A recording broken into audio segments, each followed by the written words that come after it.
하나님 말씀 스가랴서 2장입니다. 스가랴서 2장 1절에서 8절까지 말씀 교독합니다. 1절 말씀 제가 먼저 받들어 봉독드립니다. 내가 또 눈을 들어본 적 한 사람이 청량줄을 그 손에 잡았기로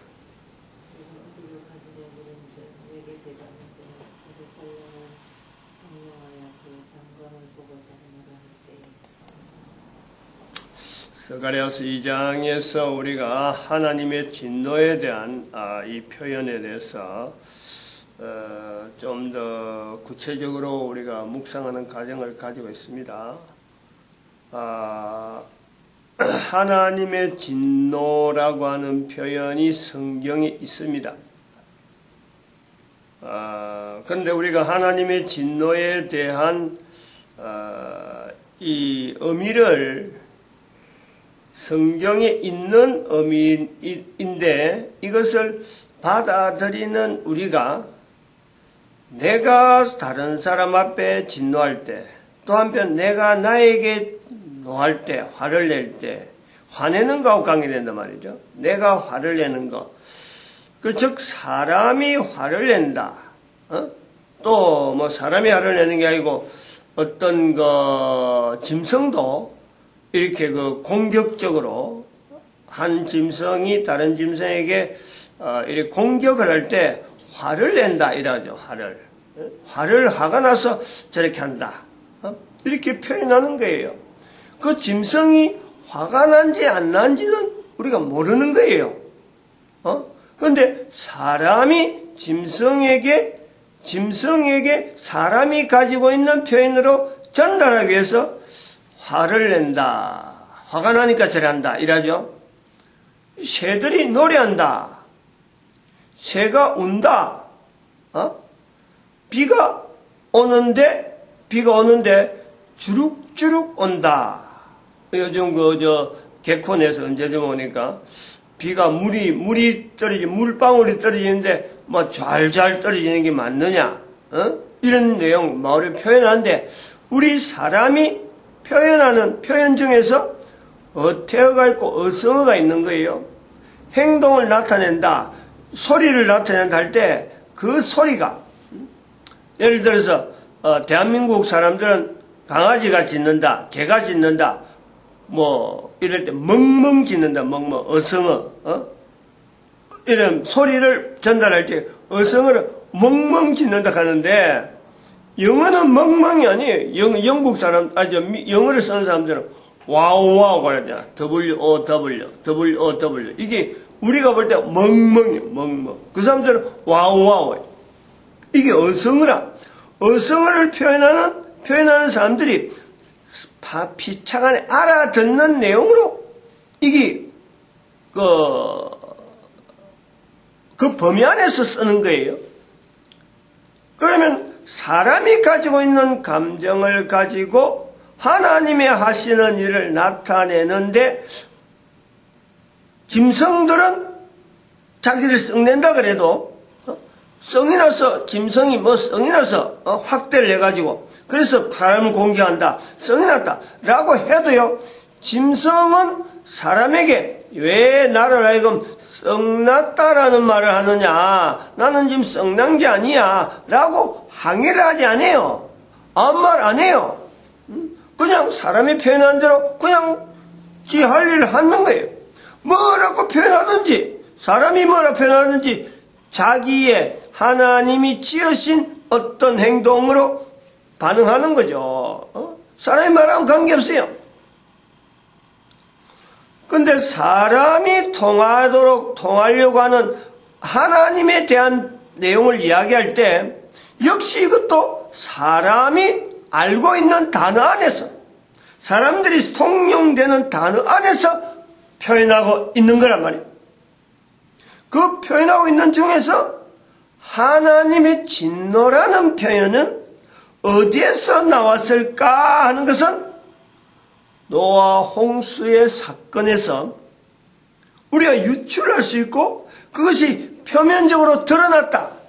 하나님의 진노에 대한 분명한 어떤 하나의 시작점으로서 하나님이 진노하시는 분이다 하는 것에서 하나의 그것을 하나님의 진노란 표현은 안 해도 노아 홍수를 하나님의 진노라 하는 것에서 연결해 볼 수 있는 어떤 표현은 바벨탑 사건이라는 바벨탑.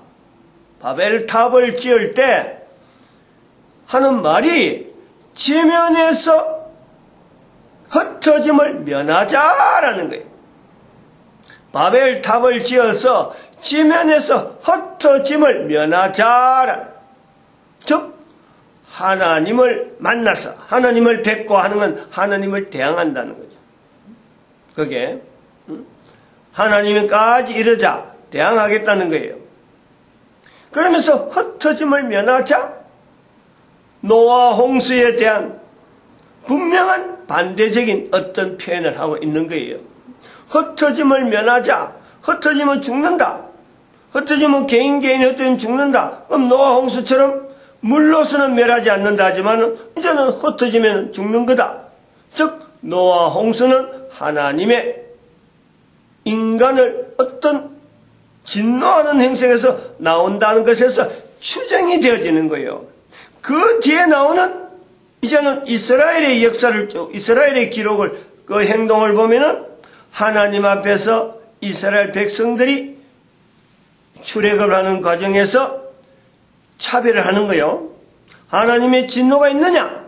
하나님의 사랑이 있느냐? 이 차별에서 애굽과 이스라엘을 구별해서 성경 전체가 이제 기록의 형태로 아브라함 이후로서 나타나는 이 이스라엘 중심으로 나타나는 그 내용에서 하나님만 진노하는 그 형태로서 섭리하는 거 있고 하나님을 택하는 하나님을 따르는 자들에게 여전히 끝없이 지켜주고 보호하시는 섭리가 있다. 이 갈래가요 흘러오는 거예요.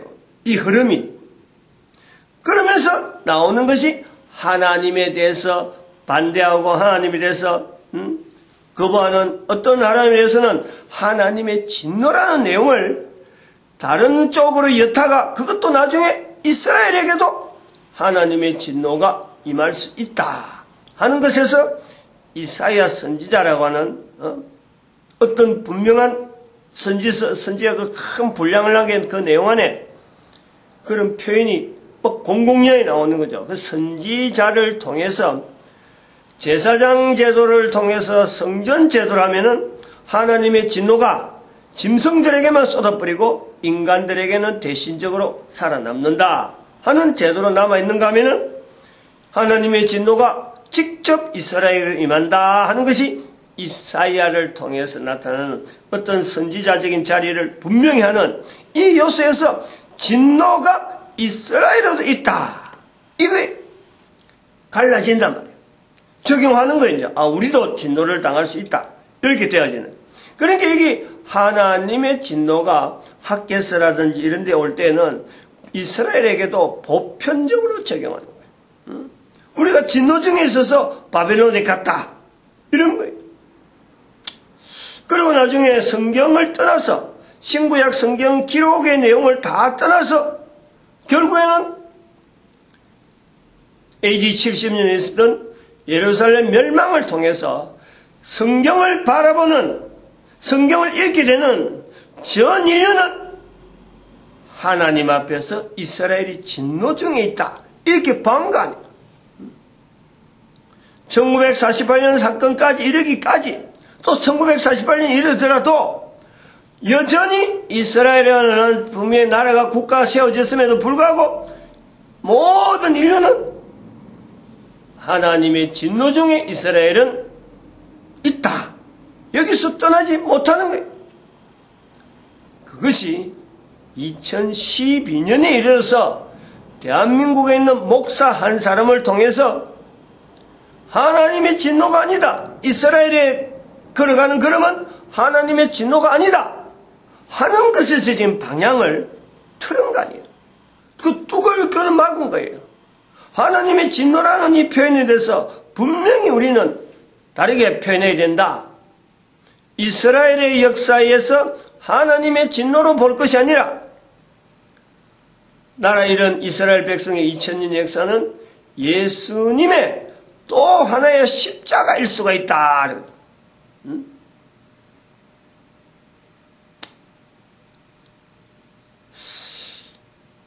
흐름을, 하나님의 진노에 대한 흐름을 어떻게 표현하려고 하는지를 우리가 조금 더 연구를 많이 해야 되는 거예요. 즉, 이미 기록된 단어, 하나님의 진노, 어떻게 하든 하나님과의 어떤 대항적인 자세로 시작되어지는 바벨탑 사건에서의 어떤 그 흐름을 지금까지 우리가 하나하나 뭐 대충 연결을 해보는데, 뭐 이렇게 하지 않더라도 얼마든지 하나님의 진노에 대한 표현이 인간이 하는 방편으로서 하나님에 대한 표현을, 하나님에 대한 인식을 인간이 알고 있는 그 내용으로 해가 되느냐 안 되느냐, 이거는 아까도 말했지만 짐승들에 대한 비교를 해도요, 이건 분명히 바르지 않을 수가 있다. 그러나 이미 표현된 단어에 대한 거는 이건 어쩔 수가 없으니까, 이게 잘못 표현했다 이라고 다 지울 수는 없으니까, 진노라는 표현에 대해서 우리 인간이 생각하는 그 자세와 하나님의 직접적인, 하나님의 어떤 어떤 존재 자체에, 하나님의 존재 자체가 가지고 있는 그 어떤 특성에서 인간이 제안하는 그런 표현이 아닐 수가 있다. 그런 내용이 아닐 수가 있다. 이건 우리가요, 분명히 하나의 추정을 해볼 수 있는, 과정이 있는 거예요. 그러면 어쩔 수 없이 하나님의 진노를 표현을 했는데, 이거는 과연 어떤 내용일까? 실제로 하나님의 진노는 인간들이 쓰는 단어 안에서 쓴 표현인데, 이거를 읽는 사람들은 하나님의 진노에 대한 것을 사람이 가지고 있는 진노에 대한 표현으로 받아들이지 않고, 기록할 때는 단어가 부족하니까, 어쩔 수 없는 단어가 부족하니까 그렇게 썼다 하면은, 지금에서 성경을 읽고 수많은 단어들이, 수많은 의들이 나타나는 지금에 이르러서는 하나님의 진노에 대한 의미를 우리가 다르게 나타낼 수 있는 내용은 없느냐, 이거죠. 바꿔라, 잘못 썼으니까 바꿔라, 성경 잘못됐다, 이런 내용이 아니고, 있는 성경의 어떤 위치, 당시에 기록으로 남겨야 될 분명한 위치, 이스라엘에도 있으니까, 적어도 이스라엘의 역사를 통해서 우리가 하나님의 진노에 대한 분명한 인간적인 의미는 분명히 인식을 하는데, 그러나 수천 년이 지난 지금에서, 더구나 특히 이스라엘의 회복이라고 하는 분명한 어떤 자리를 두고 있는 지금에서, 하나님의 진노는 우리가 생각하던 인간의 생각에 제한된 국한된 거기에서 자꾸 굳어질 것이 아니라, 이것이 다르게 의미를 나타내야 될 어떤 시기는 된 거예요. 시도는 해야 된단 말이에요.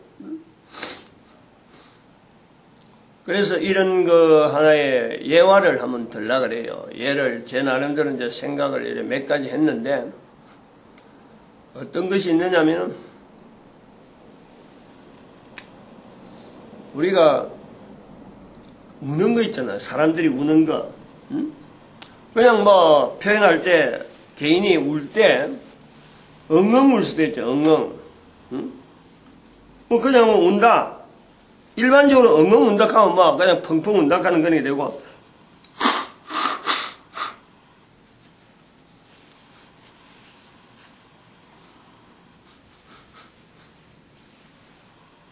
그래 되는데, 또 흑흑 운다.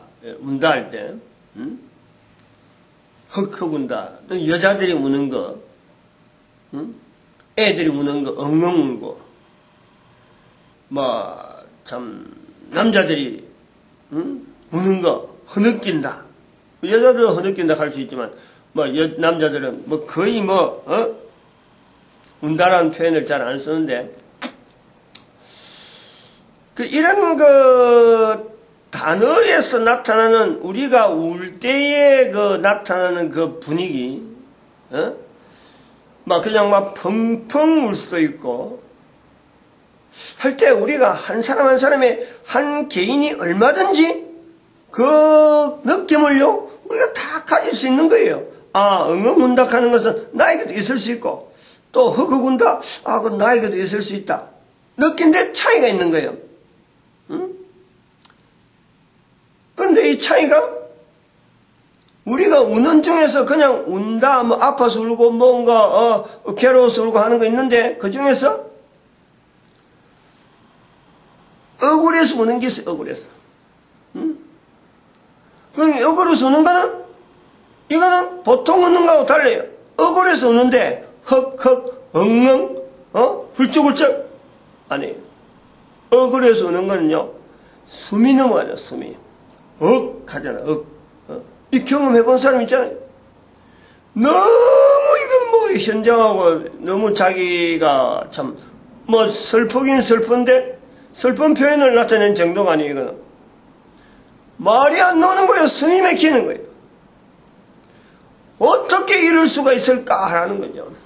근데 이거를 자세히 보면은 사람이 울어가는 이 우는 내용에 이건요, 나이 차이가 없다는 거예요.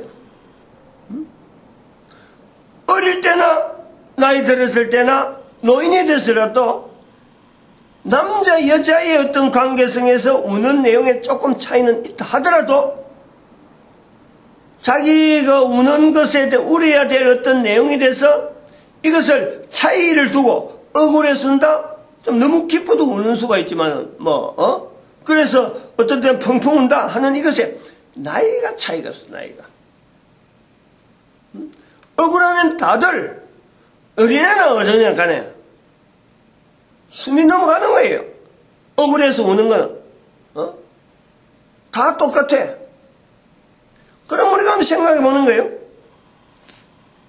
사람에게 있는 이런 감정적인 표현에서 나타내려고 하는 우는 거 하나에도 분명한 차이가 있는데, 하나님께서 우리 인간을 만드셨는데, 인간을 만드신 하나님이 우리를 이렇게 만들었기 때문에 우리가 그렇게 울어지는 거예요.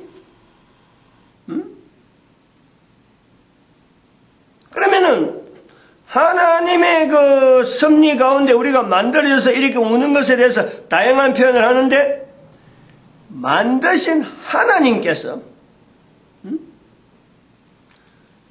우리 인간에게 이렇게 다양한 현장으로 웃을 수도 있고 울 수도 있고 참 여러 가지 화도 내고 하는 이런 다양한 내용을 우리에게 다 적용해서 나올 수 있도록 우리 인체 구조라든지 여러 가지 조직을 통해서 딱 표현하기 가능하도록 만들 수 있는 능력이 있으신 하나님에게, 하나님께서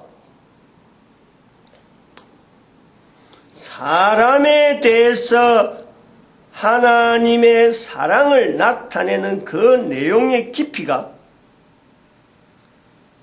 얼마나 다양할 수 있겠느냐라는 거예요.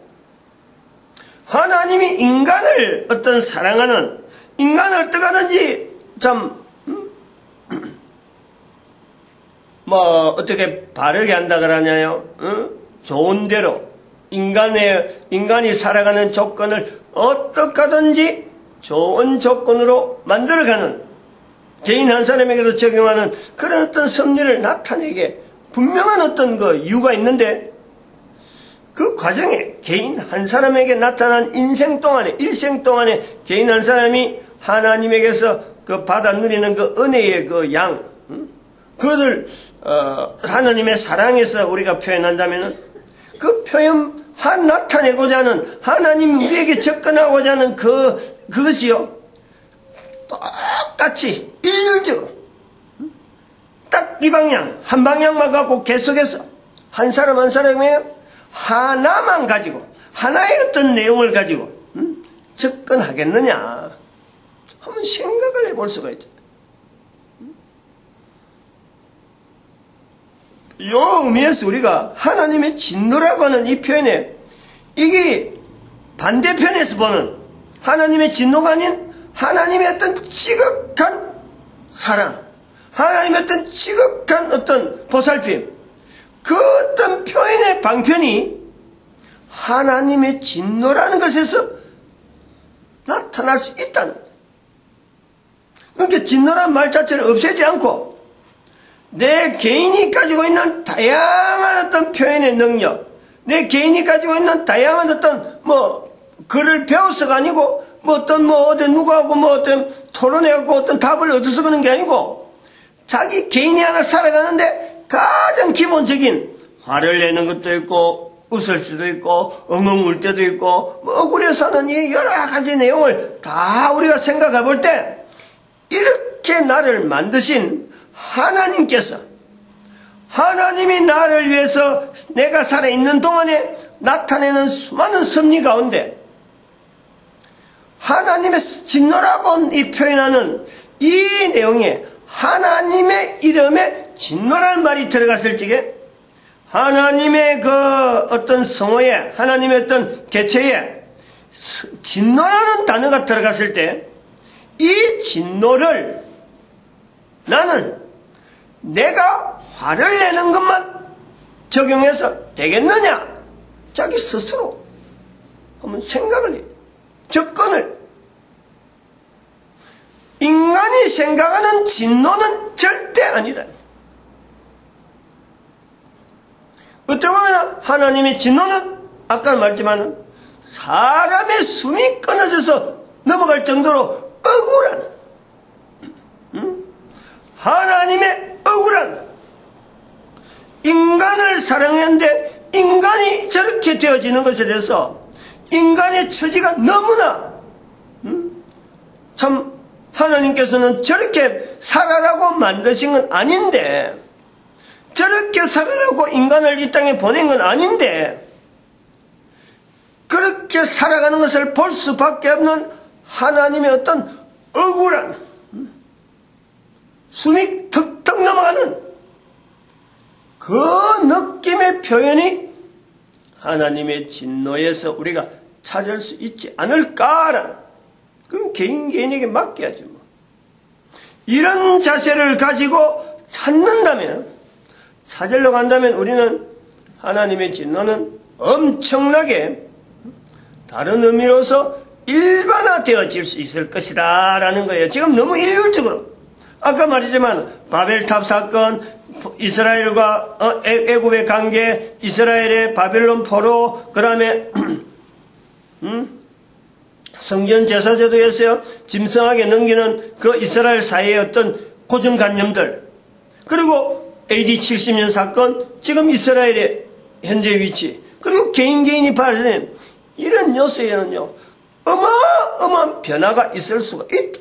하나님의 진노에 대한 요소를 우리가 분명히 다르게 본다면 변화될 수 있는 내용이요 개인의 뿐만 아니라 인류사 전체에 영향 미칠 내용이 어마어마하게 많아요. 한 단어의 변화에 따라서 시각이 달라지고 역사를 보는 눈이 달라지고 앞으로 있을 인류 사회가요 변화될 수 있는 요소가 있다니 시도해 볼 만하죠. 이런 거는 마치겠습니다. 기도드립니다. 할렐루야. 함께